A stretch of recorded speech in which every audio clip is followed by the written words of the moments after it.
صحابہ اکرام کی بات سنو.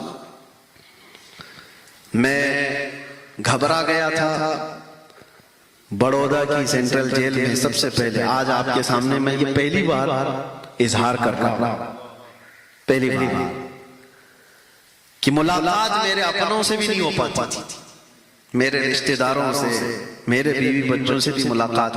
اس وقت سب سے پہلے میرے پاس میری خیریت دریافت کرنے کے لیے جو بندہ آتا ہے، جو قاصد آتا ہے، وہ کسی اور کی طرف سے نہیں، تاج العلماء نورانی میاں صاحب کی طرف سے.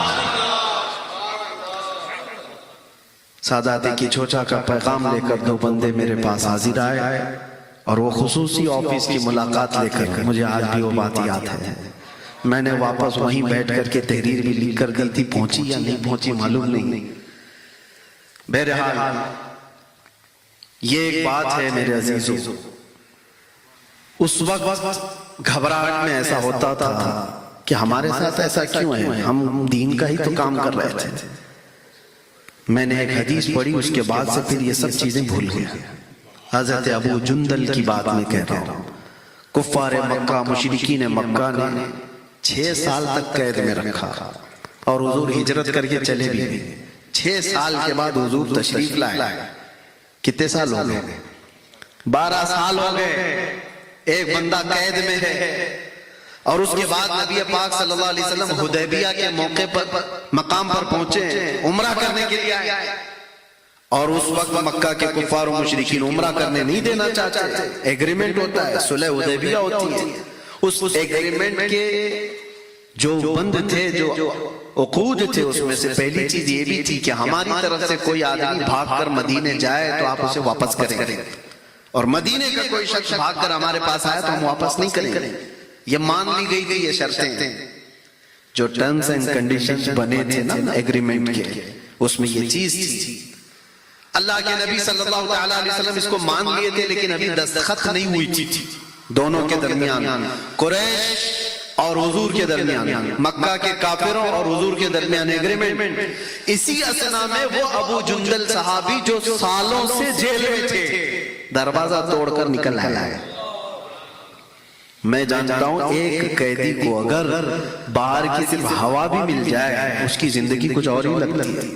اس کے لیے اس سے بڑی نعمت نہیں ہے، اس سے بڑی نعمت کوئی وہ محسوس بھی نہیں کرتا. جانتے ہو گھر کے کھانے کا ایک لقمہ قیدی کو ملتا ہے تو 1 مہینے تک دعا کرتا ہے. ہاں، یہ دیکھی بھی بات میں بتا رہا ہوں، 1 لقمہ مل جائے گھر کا. ایسے حالات میں اگر کوئی دروازہ توڑ کر جیل سے باہر آ گیا، اور 1400 کے قریب صحابہ حدیبیہ کے موقع پر وہاں موجود ہیں، سب میں آ کر مل گئے. زخم دکھا رہے اپنے پیٹ کے، کافروں نے کتنا مارا، ظالموں نے کتنا مارا، اتنے سالوں سے قید میں. صحابہ نے گلے لگا دیے، آ گیا ہمارا بھائی ہمارے ہاتھ. سوچو اپنا بندہ جب کوئی اپنے پاس آ جائے اور قیدی بھی چھوٹ کر کے اپنوں میں چلے جائے تو دنیا الگ ہو جاتی ہے.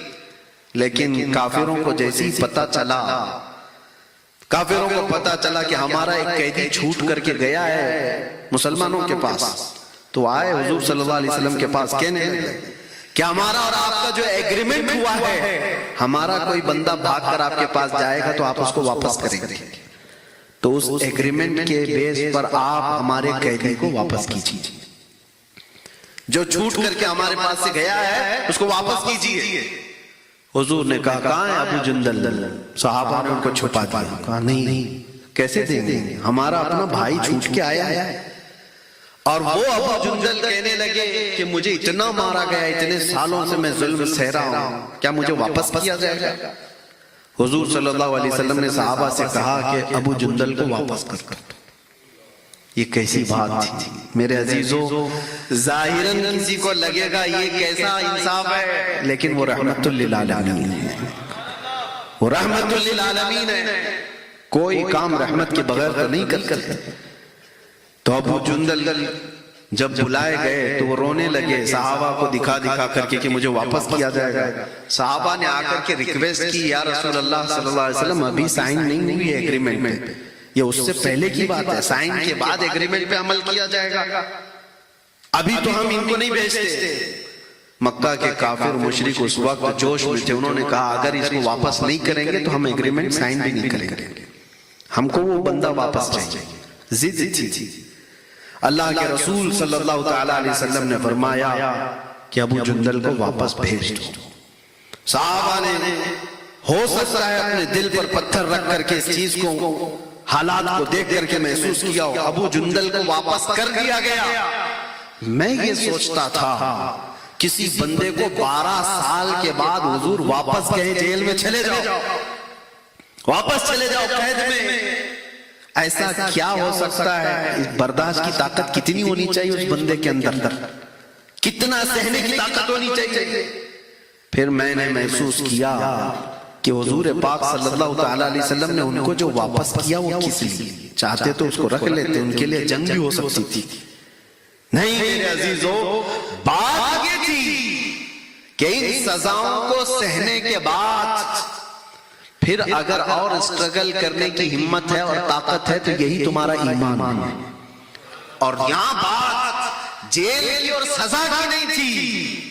اللہ کے نبی صلی اللہ علیہ وسلم نے فرمایا لا یؤمن احدکم حتی یکون ہواہ تبعا لما جئت بہ، اس وقت تک تم میں سے کوئی مومن نہیں ہو سکتا جب تک کہ اپنی خواہشات کو میری مرضی کے مطابق نہ کرنا۔ جب تک رسول اللہ صلی اللہ علیہ وسلم کی مرضی کے مطابق تمہاری زندگی نہیں بنتی، اس وقت تک تم پورے مومن نہیں کہلائے جا سکتے۔ ہو سکتا ہے تمہاری مرضی ہو آزاد جینے کی، میرے مصطفیٰ کی مرضی ہے کہ تو قید میں جیے، قید کو اگر پسند کر لیا تو تو مومن کامل۔ اپنے آرام کو، اپنے کمفرٹ زون کو قربان کیا اگر حضور کی مرضی کے لیے، تو یہ ایمان ہے۔ اور اس کے بغیر میرے عزیزوں کو ایمان نہیں ہے۔ اسی کو میں کہہ رہا تھا، زندگی کا پورا دار و مدار اس بات پر ہے، وہ جو نہ تھے تو کچھ نہ تھا، اور وہ جو نہ ہو تو ہماری زندگی کا ہر فیصلہ جب بھی آئے حضور پاک صلی اللہ تعالیٰ علیہ وسلم کی ذات پاک کو اس میں ملحوظ رکھو۔ آپ کو پتا ہے ہماری خواہشات کیا کیا چاہتی ہیں، بہت کچھ ہے، لیکن جب تک اسے قربان نہیں کرتے اس وقت تک ایمان کے درجے کو نہیں پہنچ سکتے۔ مدینہ طیبہ میں ایک صحابی ہیں، حضور کی بارگاہ میں آئے، نوجوان ہیں، کالا رنگ ہے، کہا یا رسول اللہ کوئی شادی نہیں کرتا مجھ سے، کہیں شادی ہوتی نہیں ہے میری، غریب بھی ہوں۔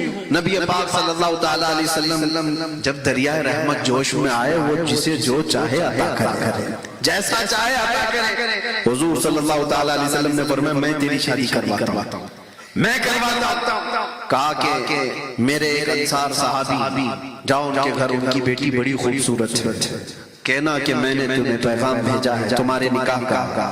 ایک ہی بیٹی ہے ایک انصار صحابی کی، اور وہ بھی مدینے کی خوبصورت، اور یہ ہے کالے رنگ کے جن کو کوئی رشتہ دیتا نہیں تھا۔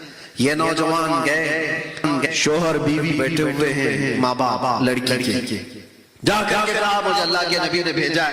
کہا کس لیے؟ کہا آپ کی بیٹی کا رشتہ لے کے آیا۔ شکل دیکھی اوپر سے نیچے، کہاں ان کی بیٹی اور کہاں یہ نوجوان۔